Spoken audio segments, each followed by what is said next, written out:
Continuation అనమాట message. ఎందుకు దేవుడు ఇంకా నా చిత్తానుసారుడైన మనుషుడు, నా హృదయానుసారుడు, నాకు ఏది ఇష్టమైతే అదే చేస్తాడని అపోస్తుల కార్యాల్లో మనం చదివాం గత వారం. ఈరోజు మన టాపిక్ దావీదుకున్న సుబుద్ధి. దావీదు జీవితంలో సుబుద్ధి చాలా మనకి ప్రాక్టికల్ లైఫ్లో మనకి బాగా అవసరమైన వాక్య ధ్యానం. ఏమంటే ఊరికినే దేవుడు కార్యాలు చేసేస్తాడని అనుకోకండి, అలాగేం జరగదు. మనం చేసే క్రియలు కూడా సరిగ్గా ఉండాలి. ఈరోజు మన టాపిక్ దావీదుకున్న సుబుద్ధి.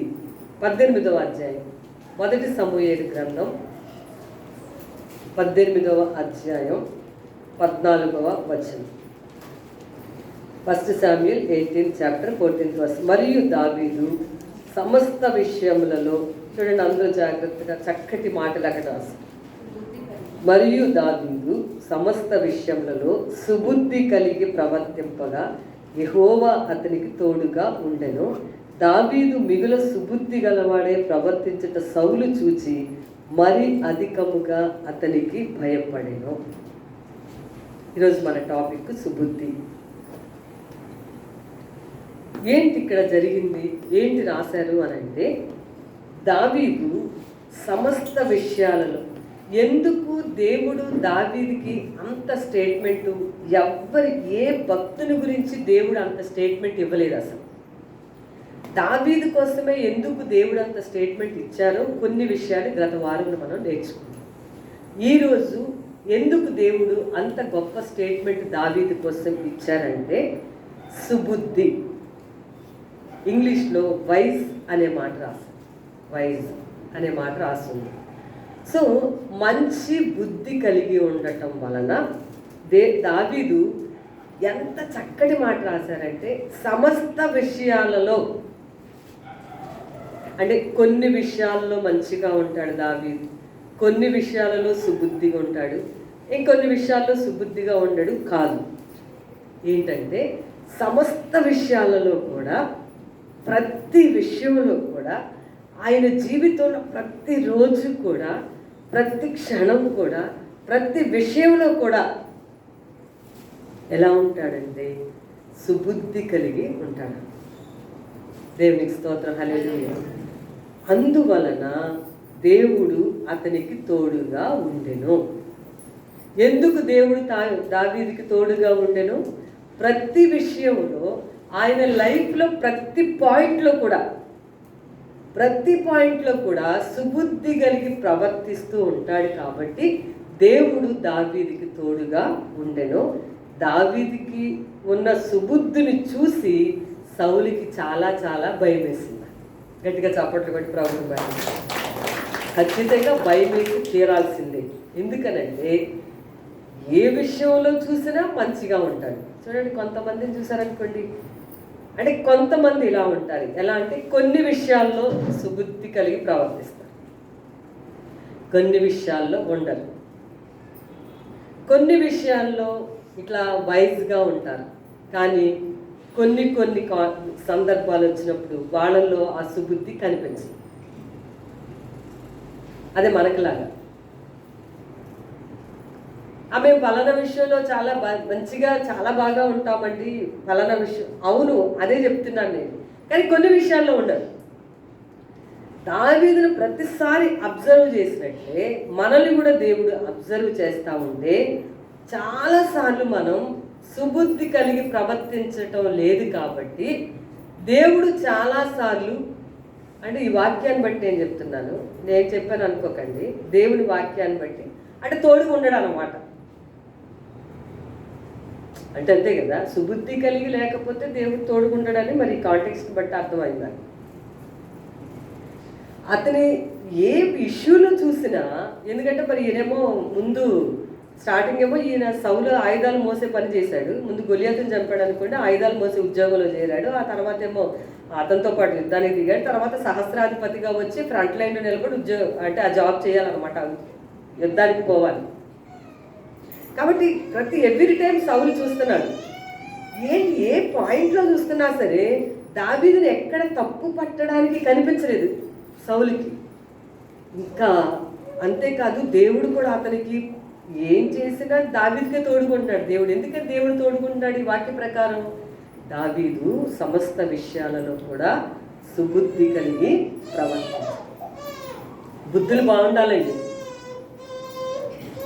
లేకపోతే ఏం ప్రయోజనం ఉండదండి. మన బుద్ధులు బాగుండాలి, అప్పుడు దేవుడు మనకి తోడుగా ఉంటాడు. ఎందుకండి దేవుడు అలాగా దావీదు గురించి అలా చెప్పారు, అంత గొప్ప గొప్ప మాటలు చెప్పారంటే అవును చెప్తారండి. ఎందుకంటే మరి సుబుద్ధి కలిగి ప్రవర్తిస్తాడంటే ఎక్కడ చూసినా ప్రతిదీ సౌలు అబ్జర్వ్ చేస్తే దేవుడు అబ్జర్వ్ చేయడానికి. సౌలే ప్రతిదీ గమనించి భయపడిపోయాడు కదా, ఇతను సుబుద్ధి కలిగి ఉంటాను చూసి మరి దేవుడు ఎందుకు అబ్జర్వ్ చేయకుండా ఉంటాడు? కాబట్టి దేవుడు ఖచ్చితంగా అబ్జర్వ్ చేస్తున్నాడు. అబ్బాయి ఆ దావీదు అని అతను ఏం చేస్తున్నాడో ఏంటో అన్ని ప్రతిదీ చూస్తున్నాడు దేవుడు. కాబట్టి దేవుడు అతను తోడుగా ఉండటం మొదలు పెట్టాడు. అది దేవుడు తోడుగా ఉండటాన్ని బట్టి సౌలుకి కూడా భయమేసింది. ఎవరు సుబుద్ధి కలిగి ఉంటారు అని బైబిల్లో రాస్తుంది. కాబట్టి దేవుడిచ్చిన స్టేట్మెంట్ ప్రకారం మనకి సుబుద్ధి ఉంటే దేవుడు మనకి తోడు ఉంటాడు, ఉండకపోతే ఆ విషయాలలో దేవుడు మనకి తోడుగా ఉండడు అని ఖచ్చితమైనటువంటి అర్థం. యేసు ప్రభు క్రొత్త నిబంధనలో చక్కటి విషయాలు ఈ బుద్ధిమంతుల గురించి చెప్పారండి. మత్తయి సువార్త 6వ అధ్యాయం అంటే కొండ మీద ప్రసంగం చూద్దాం జాగ్రత్తగా. వాక్యాన్ని మనం కూడా నేర్చుకుంటే వాక్య ప్రకారం జీవించడానికి వీలవుతుందండి మనకి. మరి బుద్ధిమంతులు ఎవరు? సుబుద్ధి కలిగి ఉండడం అంటే బుద్ధిమంతులు ఎవరు? చాలాసార్లు పిల్లలు చూపించి చాలా బుద్ధిమంతుడండి అంటారు. అది కాదండి. చాలా బుద్ధిగా ఉంటాడండి, చాలా బుద్ధిమంతుడండి అని మామూలుగా మనం క్యాజువల్గా కొంతమందిని చూసి మాట్లాడుతూ ఉంటాం. యేసు ప్రభు కొండ మీద ప్రసంగం చేస్తూ ఇంకా ఆయన ప్రసంగం ముగిసిపోతూ ఉందండి. ఏంటంటే ఇది 7వ అధ్యాయంలో ఇంకా లాస్ట్ అనమాట. ఆయన ప్రసంగం, కొండ మీద ప్రసంగం 5 నుంచి మొదలు పెట్టారు. ఆయన 5వ అధ్యాయంలో స్టార్ట్ చేశారు. 5వ అధ్యాయం అంతా ఒకేసారి మాట్లాడారు, 6వ అధ్యాయం అంతా మాట్లాడారు, 7వ అధ్యాయంలో కూడా క్లోజింగ్ పాయింట్స్ చాలా ఇంపార్టెంట్ పాయింట్స్ కదా. ఎప్పుడైనా సరే ముగింపు మాటలు చాలా ఇంపార్టెంట్గా ఉంటాయి. కాబట్టి ముగింపు మాటల్లో యేసు ప్రభు సడన్గా ఒక విషయంలోకి వచ్చారు. ఏమన్నారంటే 24వ వచనం, కాబట్టి ఈ నా మాటలు విని, 7వ అధ్యాయం 24, కాబట్టి ఈ నా మాటలు విని వాటి చొప్పున చేయు ప్రతివాడును బండ మీద తన ఇల్లు కట్టుకున్న బుద్ధిమంతుని పోలి ఉండును.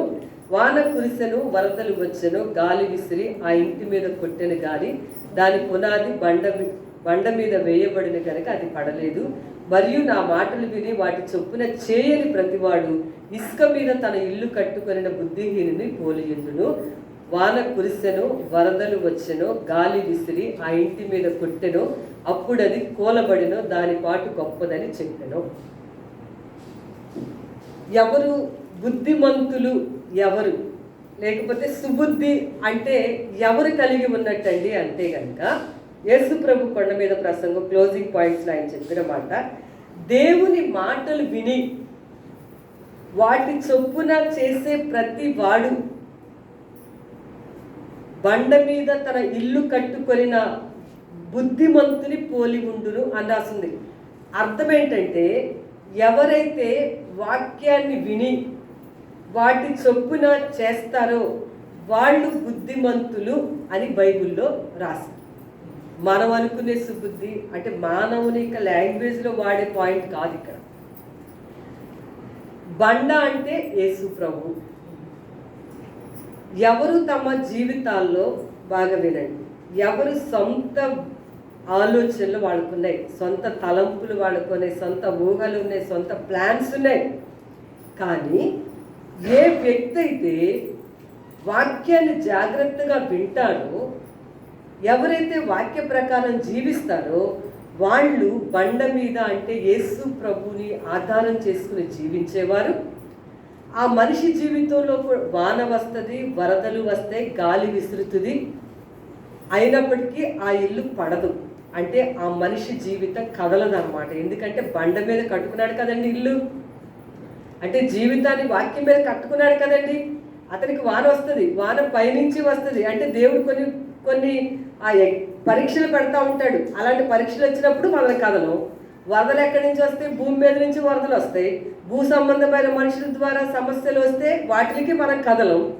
గాలి విసిరిందట ఆ ఇంటికి, ఎక్కడి నుంచి వస్తాయో ఒకసారి సమస్యలు అసలు అర్థమే కాదు. అది గాలి విసిరటం అంటే. అయినా సరే ఆ మనిషి తొడకడు బెడకడు ఏమి కాడు. ఆ మనిషి అలా ప్రార్థన చేసుకుంటూ దేవుని సన్నిధిలో ఉంటాడు. కాబట్టి వాళ్ళని బైబిల్ బుద్ధిమంతులు అని చెప్పి అందరూ దేవుని స్తోత్రం చేస్తారు. మేము చాలా బుద్ధిగా ఉంటామండి. మా అమ్మాయి అంత బుద్ధిమంతురాలు. పొద్దున్నే కాలేజీకి వెళ్ళిందంటే మళ్ళీ సాయంత్రానికి వచ్చిందండి. చాలా బుద్ధిగా, చాలాసార్లు ఇలాగ మాట్లాడుకుంటాం అదండి. చాలా బుద్ధిగా ఉంటాడండి మా అబ్బాయి. లేకపోతే మా అమ్మాయి చాలా బుద్ధిగా ఉంటుందండి. అంత బుద్ధిగా ఎవరు కనిపించరండి అంటారు. బుద్ధిహీనులు ఎవరు అంటే, సుబుద్ధి లేని వాడు ఎవరు అంటే, వీళ్ళు ఇసుక మీద ఇల్లు కట్టుకొనిన వాళ్ళలాగా పోల్చారు. ఆ ఇంటికి ఇసుక మీద ఇల్లు కడితే బండ మీద కాకుండా వాన వచ్చింది అంటే, వాన కురిసిందంటే దేవుడి నుంచి పరీక్షలు వచ్చాయి, వరదలు వచ్చాయి, భూ సంబంధమైన మానవుల ద్వారా సమస్యలు వచ్చాయి, గాలి విసిరింది, కొన్ని సమస్యలు ఎక్కడి నుంచి వచ్చాయి. అసలు పెద్ద సమస్య రావాల, చిన్న తలనొప్పి వచ్చిందంటే ఆ బట్టి ఇంకా దేవుడు ఎక్కడున్నాడు అంటారనమాట. వాళ్ళు ఇసుక మీద వాళ్ళు ఇల్లు కట్టుకున్న వాళ్ళతో సమానము, వాళ్ళు బుద్ధిహీనులు అని బైబిల్ చెప్తాం.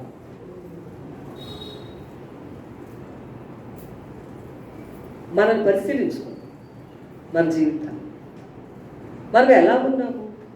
బుద్ధిమంతులైతే ఏం పక్షపాతం ఏమైనా వచ్చిందా? ఇద్దరిళ్ళ మీదకి కొట్టిందిగా వాన, ఇద్దరి మీదకి వచ్చింది కదా అండి వరద, ఇద్దరిళ్ళ మీదకి రాలేదా? గాలి విసిరిందిగా. కానీ బుద్ధిమంతుడు వాక్యం విని వాక్య ప్రకారం జీవితాన్ని కట్టుకునేవాడు, కదలడు ఎప్పుడు. వాళ్ళని దేవుని వాక్యంలో వాడి బుద్ధిమంతులు అని రాసింది. కొంతమందికి same at the same time వాళ్ళకి ఇంకొకరికి కూడా అలాగే వచ్చింది. వాళ్ళు కదిలిపోతూ ఉంటారు, చిన్న విషయాలకి కదులుతారు. అంటే ఆత్మీయ జీవితంలో వాళ్ళు ఇంకా కొంచెం ఎదగాలన్నమాట. ఇంకా ఎదగలేకపోయారు అనమాట. ఎందుకంటే నీకు వాన కురిస్తే, వరదలు వస్తే, గాలి విసిరితే, నువ్వు వేదనలో ఉన్నప్పుడల్లా ప్రార్థన చేస్తే దేవుడు ప్రార్థనలో ఆలకిస్తారని జవాబు చెప్పాడే, ఆ విషయాన్ని నీకు జ్ఞాపకం రాదు. అంటే వీక్ అనమాట. ఆత్మీయ స్పిరిచువల్ లైఫ్లో వీక్ పర్సన్స్ అని అర్థం.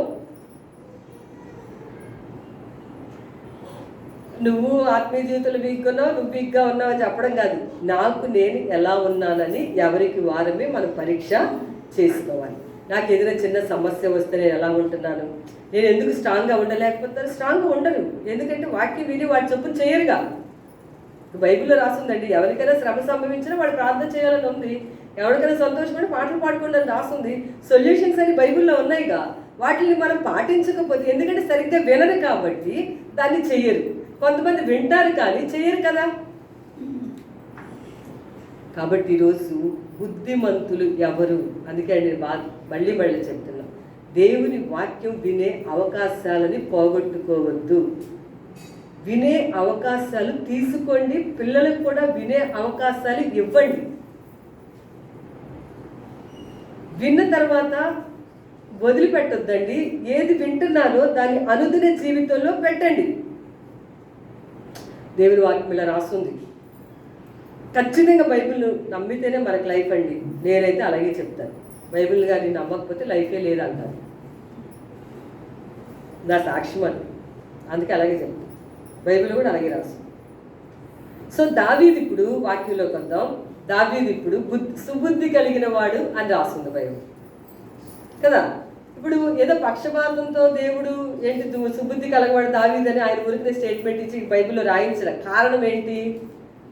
దేవుని వాక్యాన్ని తెలుసుకొని ఏది తెలుసుకుంటున్నారో దాని ప్రకారం జీవించినప్పుడు అట్లాగా అప్పుడు మరి వరదలు వచ్చాయి అతని జీవితంలోకి, వాన కురిసింది, మరి భయంకరమైన గాలులు విసిరాయి. దావీదు లైఫ్లో కురిసినంతగా బైబిల్లో ఏ వ్యక్తి జీవితంలో అంత తాకిడి రాలేదండి అసలు. స్టిల్ ఇప్పుడు మనం బ్రతుకున్న వాళ్ళ వరకు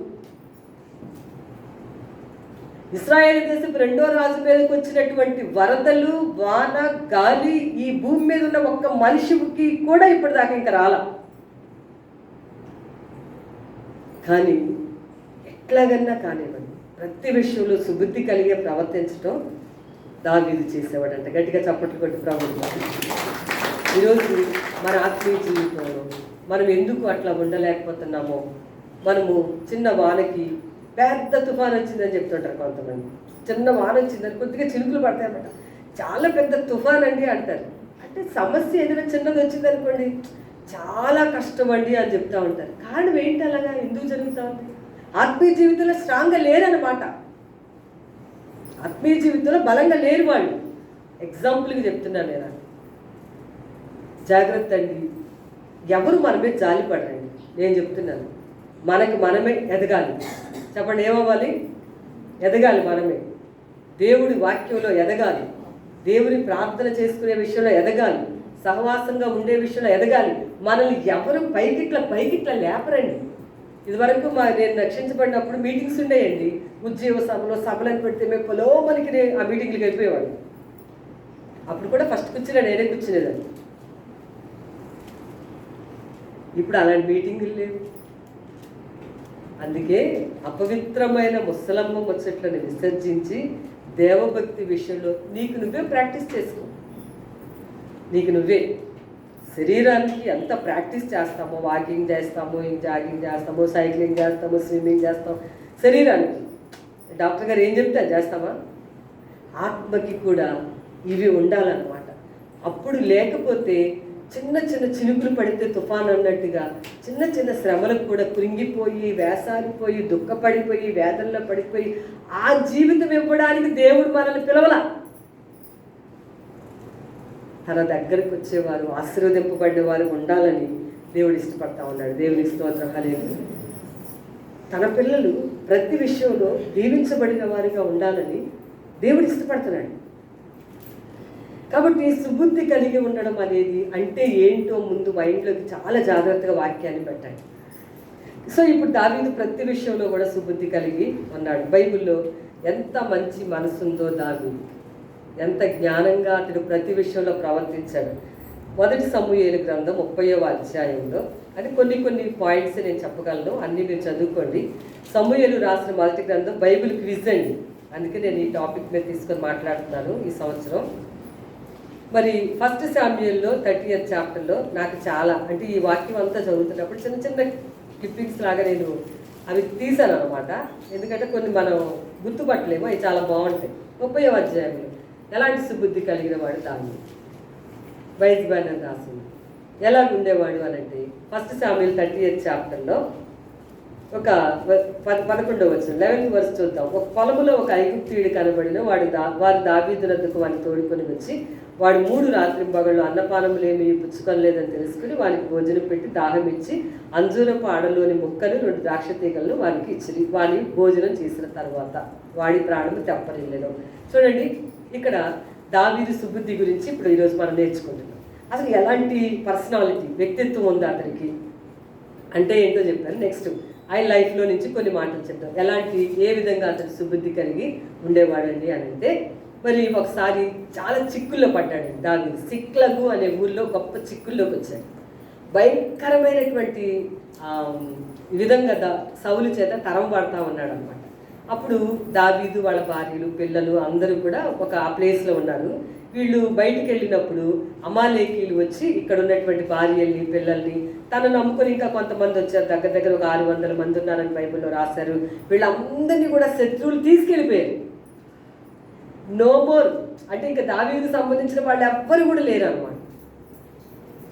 ఎవరు ఫ్యామిలీ మెంబర్స్, పిల్లలు కానీ తనకున్న వైఫ్ వాళ్ళు ఎవరు కూడా లేరు. మొత్తం అందరినీ కూడా అమాలేకులు శత్రువులు తీసుకుని వెళ్ళిపోతే ఇంకా దావీదు చుట్టూ ఉన్న వాళ్ళు అనుకున్నారు, ఇక్కడికి తీసుకుని వచ్చి సిక్లగ్లో మనల్ని పెట్టాడు, మనం ఇతను నమ్ముకుని వచ్చినందుకు మన ప్రాణాలు కూడా పోగొట్టేటట్టున్నాడు, ఇతన్ని రాళ్లతో పెట్టి చంపేద్దాం అనుకున్నాడు. ఒక పక్కన దావీదు భయంకరంగా ఏడుస్తున్నాడు. ఏడ్చాడండి. ఎందుకంటే మొత్తం ఫ్యామిలీ అంటూ ఎవరు లేరు, ఇంకా నో మోర్ ఫ్యామిలీ అనమాట. చాలా ఏడుస్తూ ఉంటే ఈ చుట్టుప్రక్కల ఇతను నమ్ముకుని కొంతమంది ఇతనితో పాటు వచ్చారే, వాళ్ళందరూ ఏమనుకుంటారంటే ఇతను రాళ్ళతో కొట్టి చంపేద్దాం అనుకుంటున్నారు. చాలా ఏడ్చాడు. సరే కూర్చొని, ఏ సింహాల నుంచి నన్ను కాపాడాడు దేవుడు, ఏ ఎలుగుబంట్ల నుంచి కాపాడాడు, లేకపోతే ఎవరి నుంచి నా దేవుడు నన్ను కాపాడాడు అని చెప్పి అవన్నీ గుర్తు చేసుకున్నాడు అన్నమాట. అన్నీ గుర్తు చేసుకొని దేవుడిని బట్టి ధైర్యం తెచ్చుకొని మళ్ళీ ప్రభువా నేను అమాలేకుని తరుముతాను, మనకి విజయం ఇస్తావంటే దేవుడు అన్నాడు, తప్పనిసరిగా నువ్వు అర్జెంటుగా వాళ్ళని నువ్వు వెళ్తే కనుక నువ్వు గెలుస్తావని వాళ్ళందరినీ తెచ్చేసుకుంటావని చెప్పాడు దావీదు. ఎందుకంటే చెప్పాడు దేవుడు. దావీదుకి ఎప్పుడైనా ఏం చేసినా దేవుడికి ఇష్టమైనట్లుగా చేయటం కదండి అలవాటు. దేవుడితో చెప్పి దేవుడు సరే అంటే చేస్తాడు ఆ పని, దేవుడు వద్దంటే ఆగిపోతాడు దావీదు. వెంటనే సరే పరుగులు తీసుకొని హృదయం అంతా దుఃఖంతో ఉన్నాడు. చాలా బాగా వినండి. అసలు నిజంగా ఎంత మంచి బుద్ధి అండి ఇతని లైఫ్ కనుక మనం స్టడీ చేస్తే అసలు ఎవరు చాలా ప్లస్ అవుతాం మనం. ఏడ్చి లేచి ఇక వెళ్తున్నాడు అనమాట. తనతో పాటు కొంతమంది ఉంటే వాళ్ళని తీసుకుని వెళ్తున్నాడు. శత్రువులు వెళ్ళిపోతున్నారు, అక్కడ వీళ్ళందరినీ పట్టుకుని వెళ్ళిపోతున్నారు. మధ్యలో ఒక అతను పడిపోయినాడండి దారిలో. మనమే కానీ ఏదైనా పని మీద పరుగులు తీసుకుని డాక్రా మీటింగ్కి వెళ్తున్నారు, అంటే డాక్రా మీటింగ్ కానీ బ్యాంక్కి కానీ వెళ్తున్నారు అనుకోండి. ఒకసారి ఆవినితో మాట్లాడాలంటే అప్పుడు ఏమంటారు వాళ్ళని, పని అయిపోయింది, టైం అయిపోయింది, ఇప్పటికే ఆ మీటింగ్కి అర్జెంట్కి వెళ్ళాలి, నేను వచ్చాక నీతో మాట్లాడతాను అంటే చిన్న సింపుల్ పాయింట్స్, అంటే చిన్న విషయం అనమాట. దావీదు దుఃఖంతో పోగొట్టుకుని ఏడ్చుకుంటూ మళ్ళీ యుద్ధం చేయడానికి పోతూ ఇలా చేస్తూ ఉంటే ఒక అతను పడిపోయి ఉన్నాడట. అతన్ని లేవదీసి అతనికి అర్థమైంది. అక్కడ ఉన్న వాళ్ళు చెప్పారు, మరి దావీదు ఇతనికి 3 రోజుల నుంచి భోజనం ఏమి లేదనుకుంటా బాగా నీరసం అయిపోయాడు అని అంటే ఏది పట్టుకొని రండారంటే ముందు ఏం మాట్లాడలేదండి దావీదు. ఆగి అతనికి మంచిగా ఆహారం పెట్టి భోజనం పెట్టి అతని ప్రాణం తెప్పరిల్లిన తరువాత, ఎవరో ఒక అన్నోన్ పర్సన్ అండి, ఎవరో తెలియదండి అతనికి, ఒక అన్నోన్ పర్సన్ అనమాట, చాలా హడావిడిగా బిజీగా తొందరగా శత్రువులు తరపడానికి, శత్రువులు చంపేయడానికి, శత్రువుల దగ్గర నుంచి తన వాళ్ళని తెచ్చుకోవడానికి వెళ్తుంటే మధ్యలో అన్నపానాలు లేకుండా పడిపోయి ఉన్నాడు ఒక అతను. అతనికి ఏ ఆహారం లేదు. అతను చూసి పట్టుకొని వస్తే వాళ్ళ కోసం అతను కూర్చున్నారు అనమాట. కూర్చొని ముందు అతనికి పెట్టండి ఆహారం అంటే అతనికి మంచిగా భోజనం అయి పెట్టారు. ప్రాణం కొంచెం అతనికి తెప్పరిల్లినాక మెల్లిగా అడిగారు, ఏంటి ఇక్కడ పడిపోయి ఉన్నావు ఏంటని అడిగారు. ఏమీ లేదు చెప్పాడు అనమాట. మొత్తం శత్రువుల యొక్క రూటు మొత్తం అంతా కూడా చెప్పాడు. నేను మా వాళ్ళు నన్ను ఇక్కడ వదిలిపెట్టారు, నాకు ఒంట్లో బాగాలేదని, నేను అమాలేకీల సంబంధించిన ఆ గ్రూప్లో నేను ఉన్నాను, మా వాళ్ళు అయితే మీ వాళ్ళు ఇటు వెళ్ళారంటే ఇదిగో మీ వాళ్ళందరూ తీసుకుని మా ప్రజలందరూ మా వాళ్ళందరూ ఇటు వెళ్ళారని కరెక్ట్గా రూట్ మ్యాప్ ఇచ్చాడు అనమాట. అంతే అద్భుతంగా దావీదు యుద్ధం చేసి వాళ్ళందరినీ సంపాదించుకుని వచ్చాడు. దేవుని స్తోత్రం హల్లెలూయా. ఏమంటే అతను అంత కష్టంలో ఉన్నాడు కదా, తనకే అంత బాధలో ఉంటే, అంత దుఃఖంలో ఉంటే, ఎందుకంటే ఎవడో ఒకడు పోతే ఎంత ఉంటే ఎంత అని అనుకోకుండా అతనికి మేలు చేశాడు, అతనికి సహాయం చేశాడు. ఎవరో నాకెందుకు, నాకేంటి సంబంధం, ఎవరేమైపోతే నాకేమైంది అని అనుకోకుండా బాధ్యతగా అతన్ని కూర్చోబెట్టి భోజనం పెట్టి మంచిగా మాట్లాడి ప్రాణం తేరుకున్న తర్వాత అడిగి గొప్ప విజయాన్ని సంపాదించాడు. ఎంత మనసు అంటే ఒక అన్నోన్ పర్సన్కి, ఎవరో తెలియని వాళ్ళకి సహాయం చేసినందుకు దేవుడు ఒక అద్భుతమైన విజయాన్ని దావీదుకి ఇచ్చాడు. దేవునికి స్తోత్రం హల్లెలూయా. చాలా మంచి మనసు దావీదు. ఇక శత్రువులు ప్రేమించే విషయంలో చెప్పాలంటారా, ఇంకా నేను ఎన్ని అధ్యాయాలు చదివి చెప్పినా సరే బైబిల్లో తీరదు. శత్రువులు ప్రేమించడం వెళ్ళి యోనాతాను తాలూకా వల్ల ఆ మెఫీబోషెతుని తీసుకొని వచ్చాడు. అతన్ని తన సింహాసనం మీద కూర్చోబెట్టారు. సౌలు చేసిన పని ఏంటండి, అడుగడుగున సౌలు ఎంత నరకం చూపించాడంటే దావీదు జీవితంలో. సౌలు బ్రతుకున్నంత కాలం కూడా అలాగే చూపించాడు. బైబిల్లో 2-3 మాటలు చూపిస్తాను. ఎక్కడెక్కడ ఉన్నాయంటే మీ తర్వాత బాగా చదువుకోండి. ఈ 1 శామ్యూయలు 23వ అధ్యాయంలో 14వ వచనంలో ఇలా రాస్తుంది. 1 సమూయేలు గ్రంథమే మీ చేతితో పట్టుకోండి. 1 Samuel 23rd chapter 14th verse last verse. సౌలు అనుదినము అతని వెదికినను దేవుడు సౌలు చేతికి అతన్ని అప్పగించలేదు. ఎలాంటి మనసు అంటే సౌలుది, ప్రతిరోజు తరుగుతున్నాడు దావీదుని చంపేద్దామని, చంపేసి యోనాతాను రాజు చేసేయాలి అని చెప్పి. అంతేకాదు 24వ అధ్యాయం 6వ వచనం. సౌలు పై వస్త్రమును తాను కోసిన దావీదు మనసు నొచ్చుకొని, ఇతడు యెహోవా చేత అభిషేకం నొందినవాడు గనుక యెహోవా చేత అభిషేక్తుడైన నా ప్రభువుకు నేను ఈ కార్యము చేయను, యెహోవాను బట్టి నేను అతన్ని చంపను అని అన్నాడు. ఇంకా 26వ అధ్యాయంలో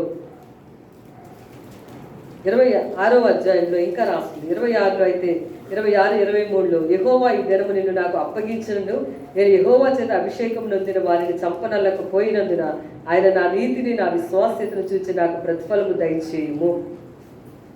చాలా తరుముతూ ఉన్నాడు సౌలు. ఏంటండి ఈ మాటలన్నీ అంటే, సౌలు దావీదుని తరుముతా ఉన్నాడు, కానీ ఎన్నిసార్లు తరిమినా దావీదుని సౌలు చేతికి అప్పగించలేదు దేవుడు. ప్రతిరోజు ఇంక అదే ఉద్యోగం. రాజరికం అక్కడ రాజ్యాన్ని పరిపాలించడం మానేసి ఏం చేస్తున్నాడంటే సౌలుని దావీదుని చంపే పనిలోనే తిరుగుతున్నాడు అనమాట. ప్రతిరోజు తిరుగుతున్నాడండి. 2 సార్లు జాగ్రత్తగా 2 టైమ్స్ ఎంత దగ్గరగా క్లోజ్గా వచ్చాడు. సౌలుని చంపేసే అవకాశం వచ్చింది దావీదుకి. ఇప్పుడు నేను చదివిన వాక్యాలు అవి. 2 సార్లు కూడా అభిషేకించిన వారిని నేను చంపను. రాజుగా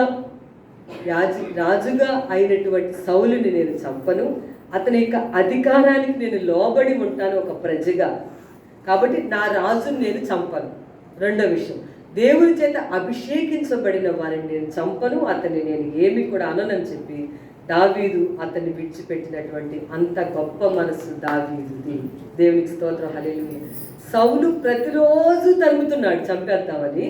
దావీదు మాత్రం అవకాశం చేతులు దగ్గరకు వచ్చింది, చెయ్యి పెట్టి చంపేసేదాకా వచ్చినా సరే అభిషేకించబడిన వాడని, ఇజ్రాయేల్ దేశపు దేవుని చేత అభిషేకించబడిన మొదటి రాజుని హానర్ చేస్తూ అధికారానికి లోబడుతూ అతడు చంపకుండా వదిలేశాడు.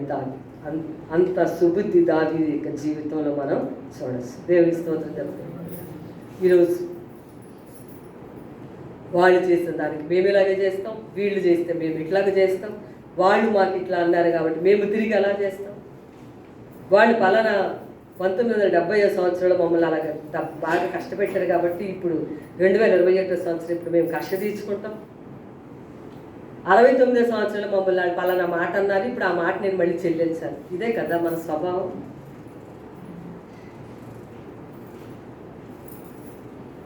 కానీ ఎంత దేవుడు మనల్ని అసలు ఎంత ప్రేమించాడండి. లెక్క వేయండి సొంతం. జీవితం సరిపోదండి. మన తప్పులన్నీ కనుక ఆయన కనుక కౌంట్ చేశాడంటే సరిపోదండి. అది లైఫ్ అంతా సరిపోదు.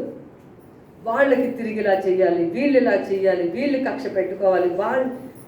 దావీదుకి ఛాన్స్ వచ్చినా సరే చేతులు దాకా వచ్చినా అందుకే దేవుడు దావీదుకి తోడుగా ఉండెను. దేవునికి స్తోత్రం, హల్లెలూయా. అందుకనే మనము ఇలాగా నిజంగా ఇప్పుడు చెప్తున్నా, అన్యాయమయ్యే పరిస్థితి వచ్చింది. ఇంకా ఎక్కడైనా కష్టంలో, ఉద్యోగంలో కానీ, ఫ్యామిలీస్లో కానీ, ఇంట్లో కానీ ఎన్నిక లేని వారిగా అయ్యాము, ఇష్టం లేని వారిగా అయ్యాము, అన్యాయం చేయబడ్డాం. మనమంటే ఎవరికి లెక్కలేదు, మనల్ని ఎవరు పట్టించుకోరు, చర్చిలో ఎవరు పట్టించుకోరు, పాస్టర్ గారు అసలే పట్టించుకోరు.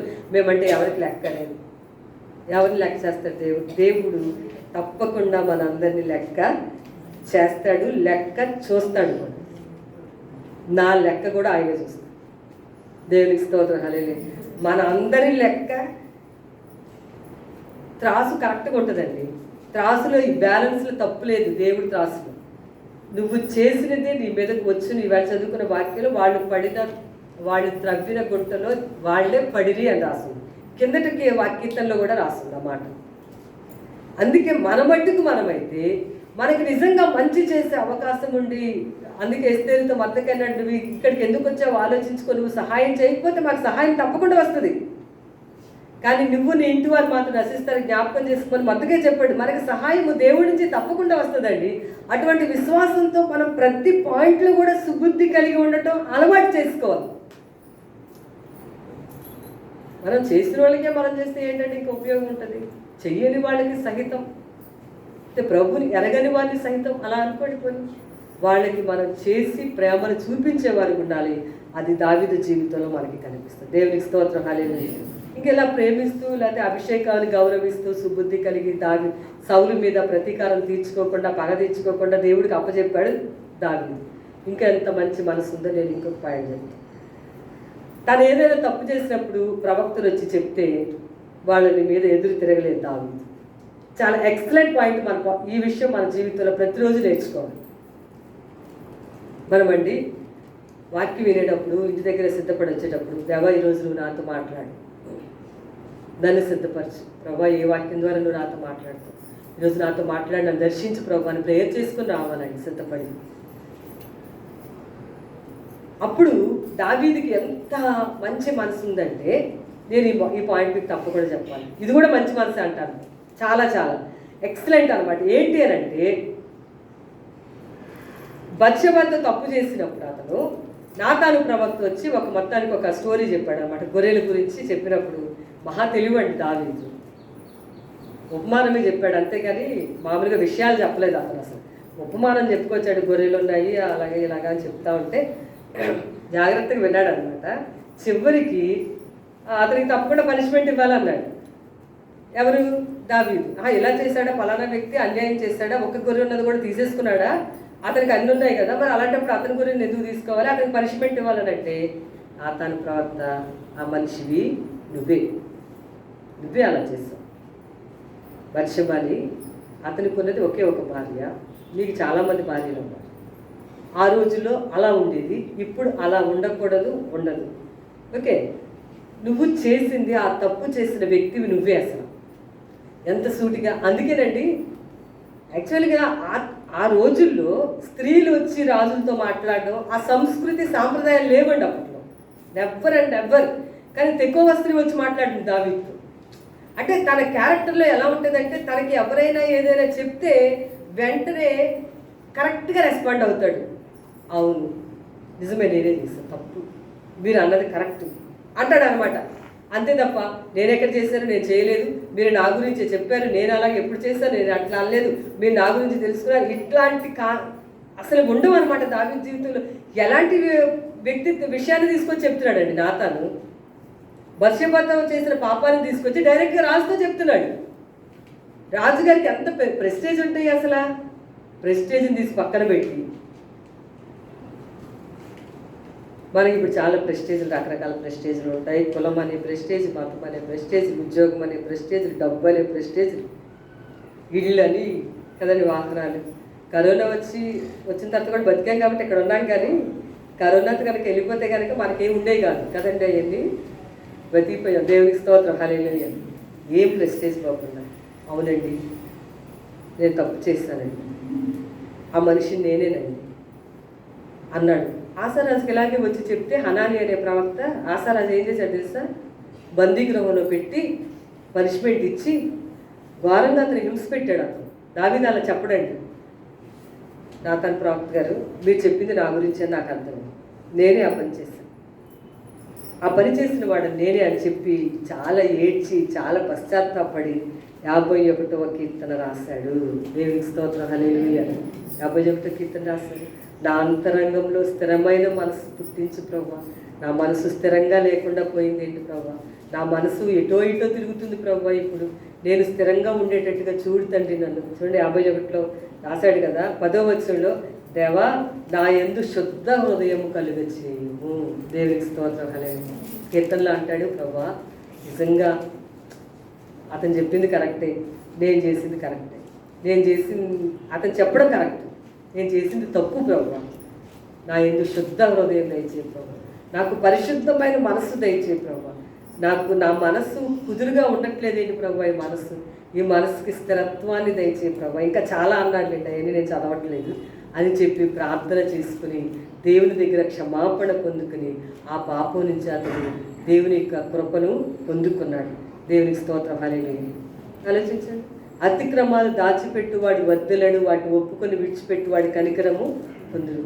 ఎన్నిసార్లు మనం చెప్తే తిరగబడతా ఉంటాం. చేసింది వాక్యం ద్వారా ఒకవేళ దేవుడు మాట్లాడినా, లేకపోతే పెద్దోళ్ళు ఎవరైనా చెప్పినైతే, సేవకులు ఎవరైనా చెప్పినైతే, బైబిల్ చదువుతుంటేనే దేవుడు నీకు చెప్పినా. హృదయాన్ని కట్టుపరుచుకోవద్దు. పరిశుద్ధాత్మ దేవుడు మనతో ఏ విషయాల్లోనైనా మాట్లాడితే ఆ విషయాల్లో మనం వెంటనే రెస్పాండ్ అయ్యి, ఏ 10 సంవత్సరాల తర్వాత దావీదు రెస్పాండ్ అవ్వలేదండి, వెంటనే రెస్పాండ్ అయ్యి, అవును ప్రవక్త నేను చేసిన తప్పేనండి అని చెప్పి ఒక కీర్తన రాసి పశ్చాత్తాపడి ఏడ్చి ఇంకా వాటి జోలికి వెళ్ళాల. అతని జీవితంలో అద్భుతమైనటువంటి పరిశుద్ధుడు అనేటువంటి సాక్ష్యం పొందుకున్నాడు దావీదు. దేవునికి స్తోత్రం, హల్లెలూయా. వాక్యం ఎప్పుడైనా మనతో మాట్లాడుతున్నప్పుడు మనం కఠినపరచుకోకుండా వాక్యానికి విధేయత చూపించే అలవాటు చేసుకోవాలి. వాక్యం మనతో మాట్లాడుతున్నప్పుడే అలవాటు చేసుకోవాలండి. ఎగ్జాంపుల్కి ఒక మాట చెప్తాను.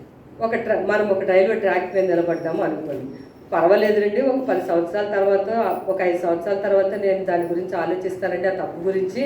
ఇప్పుడు ఆలోచించకపోతే ఏమవుతుందిలేండి అనుకున్న వాళ్ళకి నేను చెప్పేది బాగా తెలియాలి. రైల్వే ట్రాక్ మీద నిలబడ్డాను, ట్రైన్ వస్తుందని అనౌన్స్మెంట్ అయ్యింది. మీరు ఇంకా రెస్పాండ్ అవ్వకుండా ట్రాక్ మీద నిలబడితే ఏమవుతుంది? ఎద్దులు ఆవుల్ని చూస్తూ ఉంటాం కదండి, అవి చాలా చనిపోతూ ఉంటాయి. కారణం ఏంటంటే రైల్వే ట్రాక్ మీద అవి ఉన్నాయనుకోండి, చాలా అవి వాటికి ఆ సిగ్నల్స్ అవి తెలియక మొత్తానికి అవి చాలా డెడ్ బాడీస్ అక్కడ కనిపిస్తూ ఉంటాయి. అంటే ఏంటి అర్థం? వాళ్ళు సిగ్నల్ ఇచ్చారు, అనౌన్స్మెంట్ కూడా చేశారు ఆల్రెడీ, వాళ్ళ ట్రైన్ వస్తుందని అనౌన్స్మెంట్ చేశారు, కానీ అవి పక్కకు తప్పుకోలేదు అనమాట. అక్కడి నుంచి తప్పుకోకపోవడం వల్ల అవి చనిపోయాయి. మనం పక్కకి తప్పుకోవాలంటున్నాను నేను. ఏ విషయమైనా సరే, డబ్బులు దగ్గర, ఉద్యోగం చేసే స్థలంలోనా, ఇంట్లో ఎవరు లేనప్పుడా, లేకపోతే సమయాన్ని వృధాగా చేస్తున్నప్పుడా, దేవునికి ఇచ్చే సమయాన్ని దొంగతనం చేసినప్పుడా విషయంలోనా, లేకపోతే పిల్లలు సరిగ్గా పెంచే విషయంలోనా, లేకపోతే పిల్లలు భక్తిలో పెంచకపోయే విషయంలో, ఏ కోణాలు తీసుకోండి, ఇలా బోల్డ్ విషయాలు చాలా ఉంటాయి. వెంటనే రెస్పాండ్ అవ్వాలి వాక్యానికి. దేవుడి యొక్క కనికరాన్ని ఆ మనుషుడు తప్పనిసరిగా పొందుకున్నాడు. దేవునికి స్తోత్రం, హల్లెలూయా. అందుకు దావీదుకి ఎంత గొప్ప స్టేట్మెంట్ ఇవ్వబడింది. అతను చాలా అపారమైన సుబుద్ధి కలిగినటువంటి వ్యక్తి దావీదు. దేవునికి స్తోత్రం, హల్లెలూయా. ఈరోజు మన జీవితం అలా రెస్పాండ్ అయిపోయి మనం విధేయత చూపిస్తే దేవుని కనికరం మన జీవితంలోకి వస్తుంది. మరి దావీదుకున్న సుబుద్ధి చూసి మరి సౌలుకి చాలా భయం వేసింది. దేవుడు అతనికి తోడు ఉండాలి. ఓ పక్కనేమో స్త్రీలందరూ ఒకటే పాట పాడుతున్నారు, దావీదు ఎక్కువ మందిని చంపాడు, సౌలు చాలా తక్కువ మందిని చంపాడంటే ఆ పాటలో ఉన్న మీనింగ్ అనమాట కదండి. ఇలాంటివి చేయకూడదండి, నేను చెప్తున్నాను. అంటే ఇప్పుడు ఒక వాక్యం విన్నామనుకోండి, ఎలా రెస్పాండ్ అవ్వాలంటే, దేవుడు అద్భుతంగా నన్ను దర్శించాడు, ఈరోజు నాతో మాట్లాడన్నట్టుగా ఉండాలి. మన యూట్యూబ్లోని కేవలం ఇంకా అంటే టీవీల్లోనే కొంతమంది ఉండిపోయారు కదండి, టీవీల్లోనే ఉండి ఆరాధనలు చూసుకునేవారు. ఆ ఫలానాయన ఈ వాక్యం చెప్పారు చాలా బాగుందండి, ఈ వాక్యం చెప్పారు చాలా బాగుందండి, ఏం చెప్పారనంటే ఏం తెలియదు. ఎందుకంటే ఒకటి మిక్సింగ్ అవుతూ ఉంటుంది అన్నమాట. ఒక ఆయన ఇందాక మన వాక్యంలో చెప్పారు ఉపవాస ప్రార్థన, ఒక ఆయన నుంచి ప్రార్థన చేయమంటారు, ఒక ఆయన పడుకోమంటారు, ఒక ఆయన ఏమో నిద్రపోత చేసుకోవచ్చు ప్రార్థన అంటారు. నువ్వు ఎటువైపు ప్రార్థన చేసుకోవాలో తెలియదు, ఎందుకంటే టీవీలో ఒకదాని తర్వాత ఒక మెసేజ్ అలాగే ఉంటాయి. మేము అక్కడ ఆరాధనలు చేస్తున్నామంటే, ఆరాధన చూస్తున్నామంటే, ఏమండి ఎవరు టీచర్ గారు, ఎవరు స్టూడెంట్కి వాళ్ళ టీచర్, వాళ్ళ అక్కడ టీచర్ గారి పాఠాలు చెప్తేనే అర్థమవుతాయి, అవునా కదా? కాబట్టి మరి ఆత్మీయ జీవితంలో సుబుద్ధి కలిగి ప్రవర్తించడం అనేది చాలా ముఖ్యమైన విషయం. సుబుద్ధి కలిగిన వాళ్ళకుండే లక్షణాల్లో ఒక లక్షణం ఏంటంటే దీర్ఘశాంతము కలిగి ఉంటారు వాళ్ళు. ఒకరి సుబుద్ధి వారికి దీర్ఘశాంతమునిచ్చునని సామెతలో రాసింది. ఇంకా దానియేలు గ్రంథంలో బుద్ధిమంతులు అనేక మందిని దేవుని వైపుకి నడిపిస్తారు. బుద్ధిమంతులు ఏం చేస్తారండి? బుద్ధిమంతులైతే అనేక మందిని ప్రభువు దగ్గరికి నడిపిస్తారు. యేసు ప్రభు ఎందుకు శిలువ యాగం చేశారు? నాకైతే చాలా సంతోషం అనిపించింది. జగత్తు పునాది వేయబడక ముందే దేవుడు మనల్ని రక్షించడం, అసలు మనల్ని ఏర్పాటు చేసుకో దేవుడు మన మీద గత గొప్ప ఏంటి ఉందండి. అంటే ఇంత ప్రపంచంలో ఇంత జనాభాలో, అంటే 254 దేశాలు ఎన్నో ఉన్నాయి అంటారు. ఇన్ని దేశాలు, ఇన్ని ప్రజల మధ్యలో ఈ మూలను ఎక్కడెక్కడో ఉన్నట్టు మనల్ని రక్షించుకున్నాడండి దేవుడు. అసలు ఎంత ప్రేమ అండి దేవునికి, మనం అంత తక్కువగా చూడకూడదండి. ఎంత సంకల్పం, మన కష్టంలో ప్రార్థన చేయగానే జవాబిచ్చేది దేవుని ప్రేమ. మనం నిజంగానే చాలాసార్లు ఏదైనా ఆలోచిస్తే, ఏదైనా ఆలోచనలో ఉన్నప్పుడు ఒక పాస్టర్ గారు వచ్చేవారు అనమాట. నా గురించి చాలా దుఃఖంలో ఉన్నప్పుడు, దేవుడు వాక్యం చేత బలపరుస్తూ, చాలా ఏదైనా ఆలోచనలో ఉన్నప్పుడు, ఎప్పుడు ఒక ఆయనకి చుట్టుప్రక్కల ఏం పని ఉన్నా సరే మా ఇంటికి వచ్చేవారు. వచ్చి ఒక చిన్న వాక్యం చదివి ప్రార్థన చేసేవారు. ఆయనకు బాగా తెలిసిన ఒక బ్రదర్ అనమాట. అంటే ఇప్పుడు పాస్టర్ గారు కానీ అప్పుడు ఒక బ్రదర్, నాకంటే బాగా చిన్న అతను. వచ్చి అక్క అని చెప్పి కాసేపు కూర్చొని మాట్లాడుతూ ఆ మాట చెప్పిన తర్వాత ఒక వాక్యం పెట్టి ఆయన ఎప్పుడు కూడా నాకు ప్రార్థన చేసేవారండి. అది ఏ వాక్యం అంటే రోమా 8:28. నేను చాలా కష్టంలో ఉన్నప్పుడు కూడా, చాలా బాధలో ఉన్నప్పుడు నవ్వుతానే రమ్మని చెప్పి వచ్చి కూర్చొని అలగట్టి ఇచ్చి ఏదో మాట్లాడుతూ ఉంటే ఈ వాక్యం ఎవ్రీ టైం ఈ వాక్యమే. అప్పుడు నేను వెంటనే అనుకునేదాన్ని, ఆ దేవుడు ఇది నా మేలు కొరకే, అది ఏదైనా సరే అది ఇది నా మేలు కోసం. దేవుడు మనల్ని నిజంగా ప్రేమించాడు, అందుకే మనల్ని దేవుడు రక్షించాడు, అందుకే శిలువ యాగం చేశాడు ఆయన. మన కీడుని తలస్తున్నామే, నువ్వు ప్రభుని ప్రేమిస్తే వాటన్నిటిని దేవుడు మేలుగా చేయగలడు, ఆయన మేలుగా మార్చేస్తాడు.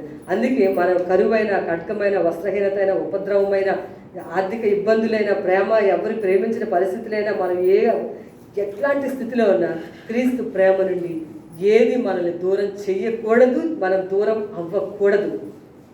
ఆ వాక్యం రోమా 8వ అధ్యాయంలో స్పష్టంగా వ్రాయబడింది. ఎందుకంటే ప్రభు మనల్ని శాశ్వతమైన ప్రేమతో ప్రేమించారు. ఆయన మరణమగునంతగా, అంటే శిలువ మరణం పొందినంతగా తగ్గించుకొని మనం ఇంకా పుట్టలేదు కానీ ఆయన శిలువయాగం మన కొరకు చేశారు.